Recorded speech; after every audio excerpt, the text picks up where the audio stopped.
Hello students, আশা করি তোমরা সকলেই খুব ভালো আছো। জ্ঞানজ্যোতি কোচিং সেন্টার পক্ষ থেকে তোমাদের সবাইকে আরো একবার স্বাগত। তো আমি মীরা ম্যাম, আমি আজকে তোমাদের সেমিস্টার থেকে বাংলা বিষয় থেকে খুবই একটা গুরুত্বপূর্ণ টপিক, যেটা হচ্ছে বঙ্কিমচন্দ্র চট্টোপাধ্যায়, সেখান থেকে আমি তোমাদের জন্য কিছু গুরুত্বপূর্ণ কোশ্চেন নিয়ে আমি আলোচনা করব। ঠিক আছে, আলোচনাটি তোমাদের এক্সামের জন্য কিন্তু খুবই গুরুত্বপূর্ণ। তো তোমরা ভিডিওটি শুরু থেকে একটু শেষ অবধি দেখবে। ভিডিওটি ছোট হবে কিন্তু তোমাদের জন্য খুবই গুরুত্বপূর্ণ। ঠিক আছে, তো দেখো, আলোচনাটি শুরু করার আগে বোর্ডের কর্নারে তোমরা দুটো নাম্বার দেখতে পাচ্ছো।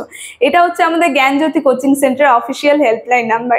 এখানে কিন্তু তোমাদের অনলাইনে ক্লাস করানো হয়, তার সঙ্গে তোমাদের নোটস দেওয়া হয়। তো তোমরা যারা যারা আমাদের থেকে নোটস পেতে চাচ্ছ বা আমাদের সঙ্গে অনলাইন ক্লাসে যুক্ত হতে চাচ্ছ, তাহলে এই উপরে দেওয়া নাম্বার দুটির সঙ্গে যোগাযোগ করো। ঠিক আছে, তাহলে দেখো, আমি আমার আলোচনাটি শুরু করছি। প্রথমেই বললাম, আজকে বঙ্কিমচন্দ্র চট্টোপাধ্যায় যিনি আছে, সেখান থেকে একটা গুরুত্বপূর্ণ টপিক, সেখান থেকে আমি কিছু গুরুত্বপূর্ণ কোশ্চেন নিয়ে আমি আলোচনা করব। আলোচনাটি কিন্তু দেখো, আমি কোশ্চেনগুলো আমি বোর্ডে লিখে দিয়েছি। ঠিক আছে, তো উত্তরগুলো কিন্তু আমি তোমাদেরকে মুখে বলবো, উত্তরগুলো আমি বোর্ডে লিখিনি, তোমরা সেটা একটু খাতা আর পেন বের করে লিখে নেবে। ঠিক আছে, দেখো, বঙ্কিমচন্দ্র চট্টোপাধ্যায় যে আছে তার সম্পর্কে আগে একটু যদি কিছু বলি।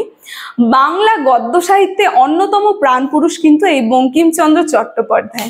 ঠিক আছে, তার সঙ্গে ফোর্ট উইলিয়াম কলেজ যে আছে, সে কলেজের অধীনে, ঠিক আছে, আর বিদ্যাসাগরের হাত ধরেই কিন্তু তিনি এই সাহিত্যের জগতে আবির্ভূত হয়েছিলেন।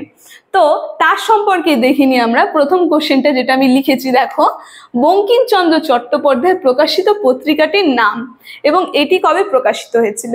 তো বঙ্কিমচন্দ্র চট্টোপাধ্যায় তোমরা যেটা লিখবে, তার প্রকাশিত পত্রিকাটির নাম হচ্ছে বঙ্গদর্শন, যেটা খুবই একটা বিখ্যাত পত্রিকা।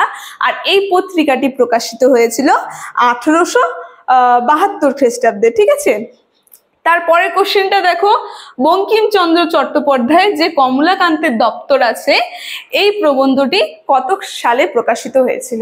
তো বঙ্কিমচন্দ্র চট্টোপাধ্যায়ের একটা বিখ্যাত প্রবন্ধ হচ্ছে এই কমলাকান্তের দপ্তর। ঠিক আছে, সেটা প্রকাশিত হয়েছিল, তোমরা যেটা লিখবে, সেটা প্রকাশিত হয়েছিল 1875 সালে।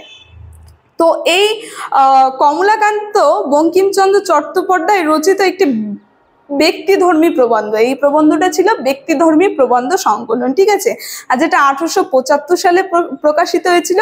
এর প্রথম ভাগ যে আছে, প্রথম ভাগ সংকলনটা কিন্তু এই 1875 খ্রিস্টাব্দে প্রকাশিত হয়েছিল। তারপরে লাস্ট যেটা কোশ্চেনটা দাঁড়াচ্ছে, যে কোন পত্রিকাকে কেন্দ্র করে এই বঙ্কিম প্রবন্ধ সাহিত্য আবির্ভূত হয়েছিল এবং কবে। এটা খুবই একটা গুরুত্বপূর্ণ কোশ্চেন, যে বঙ্গদর্শন যে পত্রিকাটা আছে, এই পত্রিকাটার মধ্যে দিয়েই কিন্তু বঙ্কিমচন্দ্র চট্টোপাধ্যায় একের পর এক বাংলা প্রবন্ধ সাহিত্যটা লেখা নিয়ে এগিয়ে যেতে থাকে। মানে এই বঙ্গদর্শন পত্রিকাটার মাধ্যমে কিন্তু তিনি তার প্রবন্ধগুলি নিয়ে এগিয়ে যেতে থাকে, সেখানে প্রকাশিত করতে থাকে বিভিন্ন প্রবন্ধ। আর এই প্রবন্ধটি যদি বলি কত সালে প্রকাশিত হয়েছিল, প্রথম কোশ্চেনটাই কিন্তু আমি এটা অ্যান্সারটা বলে দিয়েছিলাম। 1872 সালে এই বঙ্গদর্শন পত্রিকাটি প্রকাশিত হয়েছিল। ঠিক আছে, তো বঙ্কিমচন্দ্র চট্টোপাধ্যায় থেকে আজকের আলোচনাটি আমার এতটুকুনি ছিল, খুবই ছোট ছিল কিন্তু তোমাদের জন্য খুবই গুরুত্বপূর্ণ। তো আলোচনার বিষয়টি আমি এখানেই শেষ করছি। ভিডিওটি যদি তোমাদের ভালো লেগে থাকে, অবশ্যই like, comment, share and subscribe করে দেবে। Thank you.